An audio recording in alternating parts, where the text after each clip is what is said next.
Parte 2. El diseño y el designio complejos.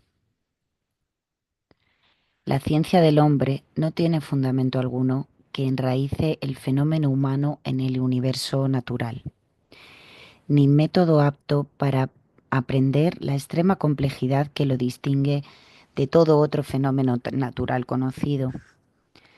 Su estructura explicativa es aún la de la física del siglo XIX, y su ideología implícita es siempre la del cristianismo y el humanismo occidentales, la sobrenaturalidad del hombre. Que se entienda desde ahora mi camino. Es un movimiento sobre dos frentes, aparentemente divergentes, antagonistas, pero inseparables ante mis ojos. Se trata, ciertamente, de reintegrar al hombre entre los otros seres naturales para distinguirlo, pero no para reducirlo. Se trata, en consecuencia, de desarrollar al mismo tiempo una teoría, una lógica, una epistemología de la complejidad que pueda resultarle conveniente al conocimiento del hombre. Por lo tanto, lo que se busca aquí es la unidad del hombre y al mismo tiempo la teoría de la más alta complejidad humana. Es un principio de raíces profundas, cuyos desarrollos se ramifican cada vez más alto en el follaje. Yo me sitúo entonces bien por fuera de dos clanes antagonistas, uno que borra la diferencia reduciéndola a la unidad simple, otro que oculta la unidad porque no ve más que la diferencia, bien por fuera, pero tratando de integrar la verdad de uno y otro, es decir, de ir más allá de la alternancia, de la alternativa en sí. La investigación que he emprendido me ha llevado cada vez más a la convicción de que tal transgresión debe conllevar una reorganización en cadena de eso que nosotros entendemos como el concepto de ciencia. A decir verdad, un cambio fundamental, una revolución paradigmática, nos ha parecido necesarios y cercanos. El espesor de las evidencias ya está minado. La tranquilidad de las ignorancias sacudidas, las alternativas ordinarias ya pierden su carácter absoluto. Otras alternativas se bosquean. Lo que la autoridad ha ocultado, ignorado, rechazado, ya surge de la sombra, mientras que lo que parecía la base del conocimiento se fisura. La Indoamérica. Estamos en ese sentido mucho más avanzados y a la vez mucho más atrás de lo que pudiéramos creer. Hemos descubierto ya las primeras costas de América, pero todavía creemos que se trata de la India. Las fisuras y los desgarros en nuestra concepción del mundo no solamente se han vuelto enormes hiatos, sino que además esos hiatos dejan entrever, como bajo el caparazón de un crustáceo en mutación, como bajo el desmembramiento de un capullo, los fragmentos aún no ligados entre sí, la nueva piel aún plegada y encogida, la nueva figura, la nueva forma. Así es que había desde el comienzo dos brechas en el cuadro epistemológico de la ciencia clásica. La brecha microfísica reveló la interdependencia de sujeto y objeto, la intersección del azar en el conocimiento, la deificación de la noción de materia, la irrupción de la contradicción lógica en la descripción empírica. La brecha macrofísica unía en la misma entidad los conceptos hasta entonces absolutamente heterogéneos de espacio y tiempo, y destruía todos nuestros conceptos desde el momento en que eran llevados más allá de la velocidad de la luz. Pero esas dos brechas estaban infinitamente lejos de nuestro mundo, una en lo muy pequeño, la otra en lo muy grande. No queríamos darnos cuenta que las amarras de nuestra concepción del mundo venían de destruirse en los dos infinitos, que nosotros no estábamos en nuestra banda media, en el terreno firme de una isla rodeada por el océano, sino desde una alfombra voladora. No hay más terreno firme. La materia no es más la realidad masiva elemental y simple a la cual se pudiera reducir la fisis. El espacio y el tiempo no son más entidades absolutas e independientes. No hay más, no solamente una base empírica simple, sino tampoco una base lógica simple. Nociones claras y distintas, realidad no ambivalente, no contradictoria, estrictamente determinada, que pueda constituir el sustrato físico. De allí una consecuencia capital, lo simple, las categorías de la física clásica que constituyen el modelo de toda ciencia. No es más el fundamento de todas las cosas, sino un pasaje, un momento entre dos complejidades, la complejidad microfísica y la complejidad macrocosmofísica. La teoría sistémica. La teoría de sistemas y la cibernética se recortan en una zona incierta común. En principio, el campo de la teoría de sistemas es mucho más amplio, casi universal, porque en un sentido toda realidad conocida, desde el átomo hasta la galaxia, pasando por la molécula, la célula, el organismo y la sociedad, puede ser concebida como sistema, es decir, como asociación combinatoria de elementos diferentes. De hecho, la teoría de sistemas, que empezó con von Bertalanffy como una reflexión sobre la biología, se expandió frondosamente a partir de los años 1950 en las más variadas direcciones. Podríamos decir que la teoría de sistemas, que ofrece un aspecto incierto para el observador exterior y para aquel que penetra en ella, revela al menos tres facetas, tres direcciones contradictorias. Hay un sistemismo fecundo que lleva en sí un principio de complejidad. Hay un sistemismo vago y plano, fundados sobre la repetición de algunas verdades asépticas primeras, holísticas, que nunca llegarán a ser operantes. Está finalmente el System Analysis, que es el equivalente sistémico al del engineering cibernético, pero mucho menos fiable, y que transforma el sistemismo en su contrario, es decir, como el término análisis indica, en operaciones reduccionistas. El sistemismo tiene en principio los mismos aspectos fecundados que la cibernética. Esta, refiriéndose al concepto de máquina, conserva en la abstracción algo de su origen concreto y empírico. La virtud sistémica es a.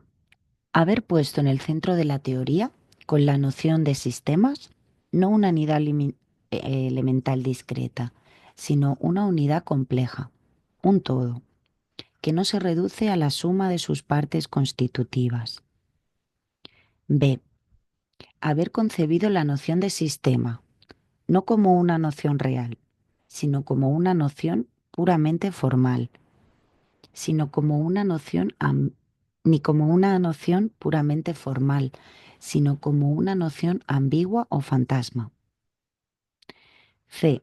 Situarse en un nivel transdisciplinario que permite concebir al mismo tiempo tanto la unidad como la diferenciación de las ciencias, no solamente según la naturaleza material de su objeto, sino también según los tipos y las complejidades de los fenómenos de asociación-organización.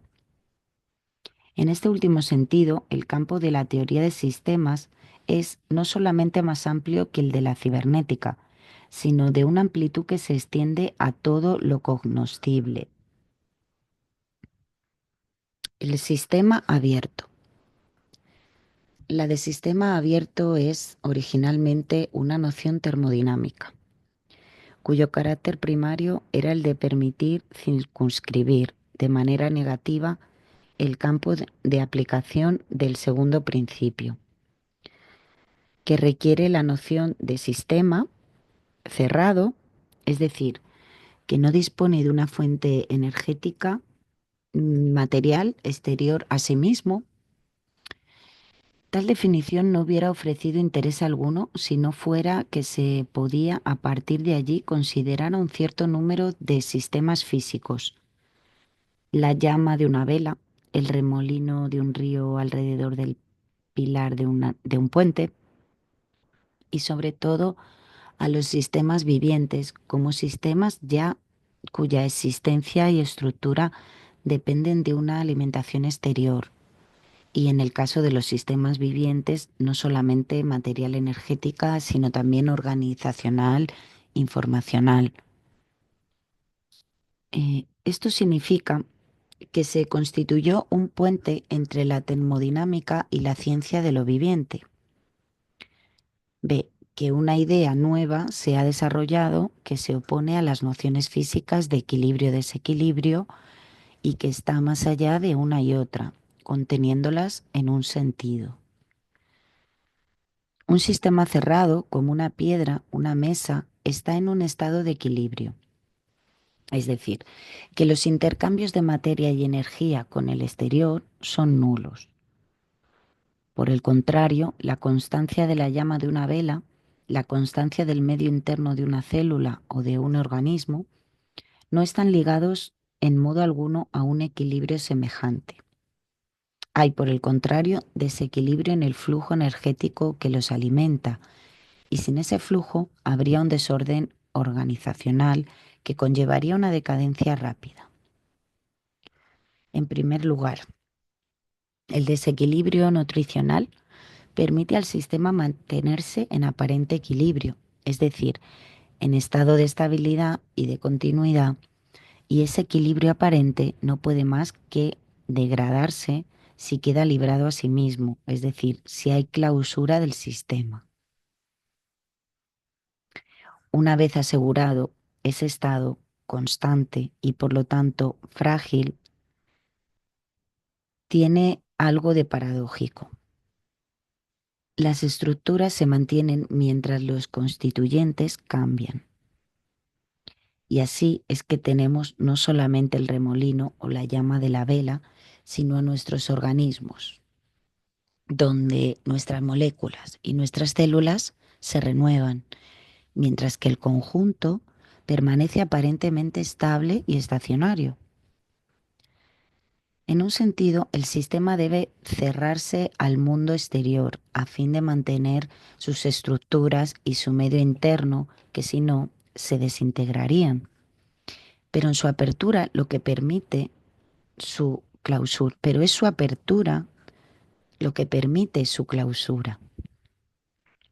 El problema se vuelve aún más interesante desde el momento en que uno supone una relación indisoluble entre el mantenimiento de la estructura y el cambio de los constituyentes, y nos abrimos a un problema clave, primordial, central, evidente, del ser viviente, problema sin embargo ignorado y oculto, no solamente por la antigua física, sino también por la metafísica occidental cartesiana, para la cual todas las cosas vivientes son consideradas como entidades cerradas y no como sistemas organizando su clausura, es decir, su autonomía en y por su apertura. Dos consecuencias capitales se desprenden entonces de la idea de sistema abierto. La primera es que las leyes de organización de lo viviente no son de equilibrio, sino de desequilibrio, retomado o compensado, de dinamismo estabilizado. Vamos a preparar el terreno para esas ideas. La segunda consecuencia, quizá más importante aún, es que la inteligibilidad del sistema debe encontrarse no solamente en el sistema mismo, sino también en su relación con el ambiente. Y esa relación no es una simple dependencia, sino que es constitutiva del sistema. La realidad está, de allí en más, tanto en el vínculo como en la distinción entre el sistema abierto y su ambiente. Ese vínculo es absolutamente crucial desde el punto de vista epistemológico, metodológico, teórico, empírico. Lógicamente, el sistema no puede ser comprendido más que incluyendo en sí al ambiente, que le es a la vez íntimo y extraño, y es parte de sí mismo, siendo al mismo tiempo exterior. Metodológicamente se vuelve difícil estudiar sistemas abiertos como entidades radicalmente aislables. Teórica y empíricamente, el concepto de sistema abierto abre la puerta a una teoría de la evolución, que no puede provenir más que de interacciones entre sistema y ecosistema, y que en sus lazos organizacionales más notables puede ser concebido como un desborde del sistema en un metasistema. La puerta está, de allí en más, abierta hacia una teoría de sistemas autoecoorganizadores, por cierto abiertos ellos mismos, porque lejos de escapar a la apertura, la evolución hacia la complejidad la acrecienta, es decir, de sistemas vivientes. Finalmente, siendo la relación fundamental entre los sistemas abiertos y el ecosistema de orden material energético y a la vez organizacional informacional, se podría tratar de comprender el carácter al mismo tiempo determinado y aleatorio de la relación ecosistema. Es extraordinario que una idea tan fundamental como la de sistema abierto haya emergido tardía y localmente, lo que muestra a qué punto lo más difícil de percibir es la evidencia. De hecho, ella está presente, aunque no explícitamente desarrollada, en ciertas teorías, notablemente en Freud, donde el yo es un sistema abierto, al mismo tiempo sobre el ello y el superyo, no pudiendo constituirse más que a partir de uno y otro, manteniendo relaciones ambiguas pero fundamentales con uno y otro, la idea de personalidad en la antropología cultural implica igualmente que ésta sea un sistema abierto sobre la cultura, pero desafortunadamente en esa disciplina la cultura es un sistema cerrado. El concepto de sistema abierto tiene valor paradigmático, como lo ha señalado Maruyama. Concebir todo objeto y entidad como cerrado implica una versión clasificatoria, analítica, reduccionista del mundo, una causalidad unilineal. Es esa visión la que produjo excelencia en la física entre los siglos XVII a XIX, pero hace agua hoy por todas partes, con las profundizaciones y avances hacia la complejidad. Se trata de hecho de producir una revuelta epistemológica a partir de la noción de sistema abierto. Los que viven en el universo clasificatorio operan en el supuesto de que todos los sistemas son cerrados, a menos que se especifique lo contrario. Para mí, el teorema de Gödel, produciendo una brecha irreparable en todo sistema axiomático, permite concebir la teoría y la lógica como sistemas abiertos. La teoría de sistemas reúne sincréticamente los elementos más diversos. En un sentido, caldo excelente de cultivo, en otro, confusión. Pero ese caldo de cultivo ha suscitado contribuciones a menudo muy fecundadas en su diversidad misma. De manera un poco análoga a la cibernética, pero en un campo diferente, la teoría de sistemas se ocupa de un middle range. Por una parte, apenas se ha explorado el concepto de sistema en sí misma, satisfaciéndose en ese punto fundamental de un holismo totalizante. Por otra parte, apenas ha explorado el lado de la autoorganización y de la complejidad. Queda un enorme vacío conceptual entre la noción de sistema abierto y la complejidad del sistema viviente más elemental, que las tesis sobre la jerarquía de von Bertalanffy no llegan a rellenar. Después de ese texto de 1976, hubo trabajos notables en el sentido complejo, notablemente los de Jean-Louis Limoges en la teoría del sistema general, de 1990, la obra de Yves Varel, La paradoja y el sistema, de 1979, y el concepto de sistema político de Jean-Louis Bouvier, de 1989. Finalmente, la teoría de sistemas, dado que responde a una necesidad cada vez más urgente, hace a menudo su entrada en las ciencias humanas por dos lados equivocados, como uno tecnocrático y el otro totalizador. Mucha abstracción general despegada de lo concreto y no llega a formar un modelo. Pero no nos olvidemos, el germen de la unidad de la ciencia está allí. El sistemismo, si ha de ser superado, debe en todo caso ser integrado.